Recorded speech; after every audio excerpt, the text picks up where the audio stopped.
Right now, millions across the globe are mourning this afternoon as Pope Francis has died at 88 years old. The Vatican announcing his passing just before 4 this morning, sharing their gratitude for the Pope's lifelong dedication to the Church. Francis experienced several health issues in recent months, including a serious respiratory infection where he spent 5 weeks in the hospital.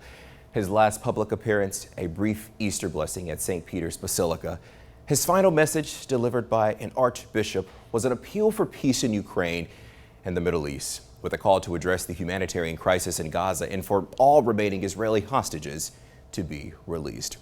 Pope Francis was the first non-European pope, the first to travel in a small car instead of a limousine, and even the first to journey to a war zone. He experienced many firsts during his time at the Vatican, but his funeral will follow several rituals and religious traditions.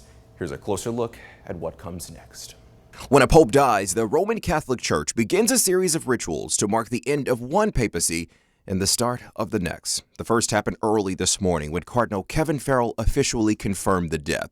Farrell and 3 assistants chosen among the cardinal electors decide when the Pope's coffin will be taken to St. Peter's Basilica for public viewing. They also make sure his fisherman's ring and lead seal are broken so no one else can use them. Mourning rites last for 9 days, and cardinals will decide the date for the funeral and burial. Pope Francis decided to simplify his funeral rites, and for the first time in more than a century, he'll be buried outside the Vatican at Rome's St. Mary Major Basilica. Between 15 and 20 days from today, the process to select a new pope starts in the Sistine Chapel. All cardinals younger than 80 can take part in the secret ballot, and it takes a majority of at least 2/3 to elect the new pope. It could take several rounds of voting across several days. Once a new pope is elected, he's asked if he accepts and what name he'll take.